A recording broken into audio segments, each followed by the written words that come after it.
आकाशवाणी मध्य प्रदेश से प्रस्तुत हैं प्रादेशिक समाचार।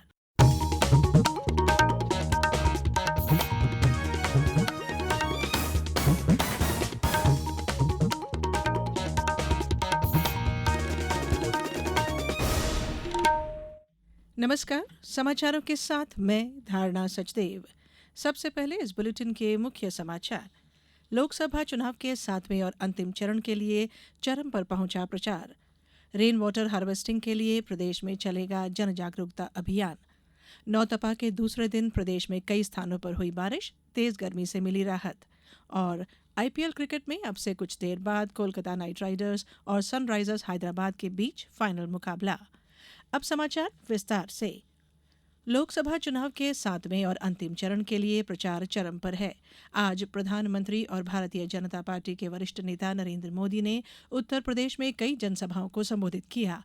मिर्जापुर की एक सभा में श्री मोदी ने कहा कि देश की जनता ने अच्छी नीयत और नीतियों के कारण तीसरी बार भाजपा एनडीए की सरकार बनाने का फैसला लिया है। देश समझ गया है कि इंडी गठबंधन सांप्रदायिक और जातिवादी है। प्रधानमंत्री ने घोसी और बांसगांव में भी जनसभाओं को संबोधित किया। इस बीच समाजवादी पार्टी प्रमुख अखिलेश यादव ने आज सलेमपुर और बलिया में चुनाव प्रचार किया। वहीं कांग्रेस के वरिष्ठ नेता राहुल गांधी ने आज हिमाचल प्रदेश में चुनाव प्रचार किया। श्री गांधी ने सिरमौर जिले के नाहन में एक चुनावी रैली में कहा कि यह चुनाव इतिहास का पहला चुनाव है जहां कांग्रेस संविधान की रक्षा के लिए लड़ रही है। मुख्यमंत्री डॉक्टर मोहन यादव ने भी आज उत्तर प्रदेश के वाराणसी लोकसभा क्षेत्र में चुनाव प्रचार किया। वे सीर, गोवर्धनपुर, रोहिनिया में जनसभाओं में हिस्सा ले रहे हैं। इस बीच कांग्रेस के प्रदेश अध्यक्ष जीतू पटवारी पंजाब के होशियारपुर में चुनाव प्रचार कर रहे हैं। उन्होंने आज कांग्रेस उम्मीदवार यामिनी गौमर के समर्थन में होशियारपुर शहर के बूथ स्तरीय प्रभारियों के साथ बैठक की।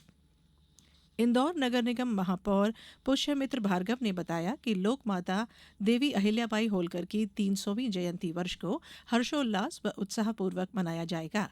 इस संबंध में पार्षद दल के साथ बैठक ली गई, जिसमें 31 मई को शहर के प्रत्येक वार्ड के मुख्य स्थान पर समारोह के संबंध में पार्षदों से सुझाव लिए गए।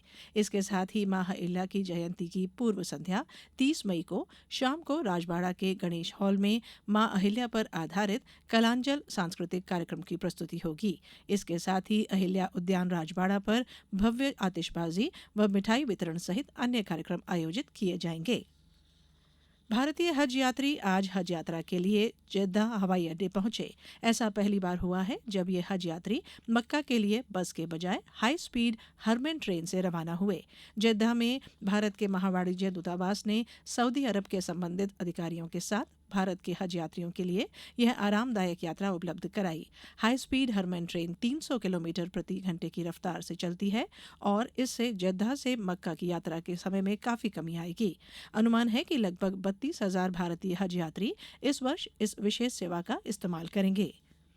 राज्य शासन द्वारा अमृत 2.0 योजना के तहत जल संरचनाओं के उन्नयन का कार्य सर्वोच्च प्राथमिकता से कराने के निर्देश दिए गए हैं।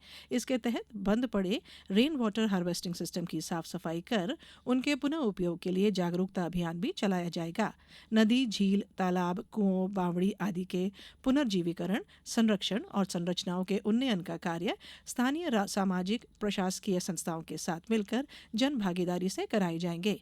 प्रयास किए जाएंगे कि जल संरचनाओं का उपयोग जल प्रदाय अथवा पर्यटन, भूजल संरक्षण, मत्स्य पालन अथवा सिंघाड़े के उत्पादन के लिए भी किया जा सके। निकायों को नाले नालियों की साफ सफाई, वाटर ड्रेनिंग मैनेजमेंट, घाट निर्माण, वृक्षारोपण जैसी गतिविधियों के संबंध में भी विस्तृत निर्देश दिए गए हैं। ये समाचार आप आकाशवाणी मध्य प्रदेश से सुन रहे हैं। हमारे समाचारों को अब आप कभी भी और कहीं भी अपनी सुविधा के अनुसार सुन सकते हैं। ये समाचार बुलेटिन YouTube, X प्लेटफॉर्म और Facebook पर AIR न्यूज भोपाल पेज पर सुने जा सकते हैं। इसके अलावा आप हमारी वेबसाइट newsonair.gov.in पर अथवा न्यूज ऑन AIR ऐप पर भी समाचार सुन सकते हैं। समाचारों में एक बार फिर आप सभी का स्वागत है। मुख्यमंत्री डॉक्टर मोहन यादव ने प्रदेश में जारी लू और भीषण गर्मी के प्रकोप के दृष्टिगत प्रदेशवासियों से लू से बचाव के लिए सावधानियां बरतने की अपील की है। मुख्यमंत्री डॉक्टर यादव ने कहा कि वर्तमान में प्रदेश में भीषण गर्मी का दौर चल रहा है और लू का प्रकोप बना हुआ है। ऐसे में बहुत आवश्यक होने पर ही घर से बाहर निकलें। उन्होंने कहा कि भीषण गर्मी में जरूरतमंद लोगों को अपने जल स्रोतों से जल उपलब्ध कराएं। जो भी लोग कठिनाई में हैं उनकी मदद करें। पौधे, पशु पक्षी आदि को भी इस कठिन दौर में जल का सहारा दें। यह हमारा प्रकृति से जुड़ने का संवेदनशील और सरल तरीका है। मुख्यमंत्री डॉक्टर यादव ने मीडिया के लिए जारी संदेश में यह बात कही। बात मौसम की। आज नौतपा के दूसरे दिन भी प्रदेश के कई हिस्सों में तेज गर्मी के बीच कुछ स्थानों पर तेज हवा के साथ हुई बारिश से लोगों को राहत मिली है। इंदौर में आज दोपहर बाद तेज आंधी के साथ अनेक स्थानों पर तेज बारिश हुई, जिससे तापमान में गिरावट देखी जा रही है। भोपाल में भी बादल छाए हुए हैं, जिससे तेज गर्मी से राहत मिली है। नीमच, खंडवा, मंदसौर में भी आज तेज हवा और बारिश से तापमान में गिरावट आई है। इस बीच मौसम विभाग ने राजगढ़ जिले में लू चलने, वहीं धार, रतलाम जिलों में हल्की बारिश के लिए रेड अलर्ट जारी किया है। इसके अलावा प्रदेश के कई जिलों में लू के लिए ऑरेंज अलर्ट भी जारी किया गया है, जिनमें अलीराजपुर, शाजापुर, शिवपुरी, आगरमालवा, उज्जैन शामिल हैं। वहीं बड़वानी, इंदौर, खरगोन, बुरहानपुर, खंडवा जिलों में कहीं कहीं हल्की बारिश की संभावना है।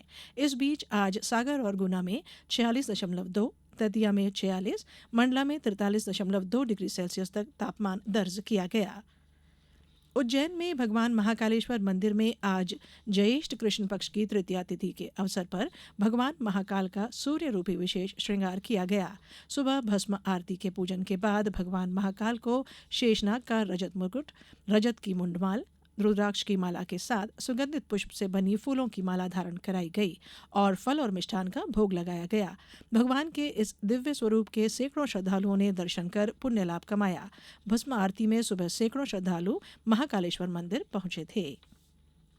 रुक करते हैं खेल का। आईपीएल क्रिकेट के 17वें सीजन का विजेता कौन होगा, इसका फैसला अब से कुछ देर बाद होने वाले फाइनल मुकाबले में होने जा रहा है।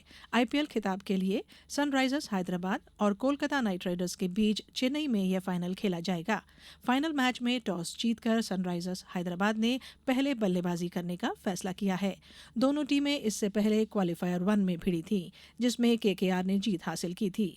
कोलकाता नाइट राइडर्स इस बार अंक तालिका में शीर्ष पर रही थी। अब कुछ समाचार संक्षेप में। शहडोल जिले में देशी विदेशी मदिरा भंडारगार में ऑनलाइन और ऑफलाइन एंट्री में अंतर पाए जाने पर कलेक्टर ने एक आबकारी उपनिरीक्षक को तत्काल प्रभाव से निलंबित कर दिया है और एक आबकारी अधिकारी को नोटिस जारी किया है। रीवा जिले में कृषि विभाग ने किसानों को गेहूं की फसल काटने के बाद नरवई को जलाने की बजाय एकत्रित करके जैविक खाद बनाने में उपयोग किए जाने की सलाह दी है।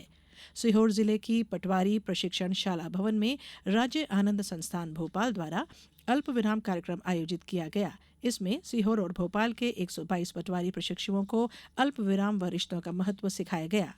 बैतूल कलेक्टर और जिला दंडाधिकारी ने तहसील में लंबित 317 सीमांकन प्रकरणों के निराकरण हेतु 70 पटवारियों के 35 दल बनाकर 7 जून तक प्रकरणों का निराकरण करने के निर्देश दिए हैं। उन्होंने मुख्यमंत्री हेल्पलाइन के प्रकरणों में गंभीरता और अति संवेदनशीलता के साथ काम करने को भी कहा। रतलाम में आज अनूठी सर्वधर्म सद्भाव की मिसाल देखने को मिली। यहां खाराखेड़ी में एक ही मंडप के नीचे हिंदू समाज के 45 जोड़ों का विवाह हुआ, वहीं मुस्लिम समाज के 29 जोड़ों का निकाह भी संपन्न हुआ। और खंडवा में घंटाघर के श्री अग्रसेन भवन में आयोजित 1 दिवसीय चिकित्सा शिविर में आज कई लाभार्थियों को उपचार परामर्श दिया गया। शिविर में इंदौर के एक निजी अस्पताल के ख्याति प्राप्त चिकित्सक अपनी सेवाएं देने के लिए खंडवा पहुंचे थे। अंत में बुलेटिन के मुख्य समाचार एक बार फिर। लोकसभा चुनाव के 7वें और अंतिम चरण के लिए चरम पर पहुंचा प्रचार। रेन वाटर हार्वेस्टिंग के लिए प्रदेश में चलेगा जन जागरूकता अभियान। नौतपा के दूसरे दिन प्रदेश में कई स्थानों पर हुई बारिश, तेज गर्मी से मिली राहत। और आईपीएल क्रिकेट में अब से कुछ देर बाद कोलकाता नाइट राइडर्स और सनराइजर्स हैदराबाद के बीच फाइनल मुकाबला। इस बुलेटिन में इतना ही। अनुमति दीजिए। नमस्कार।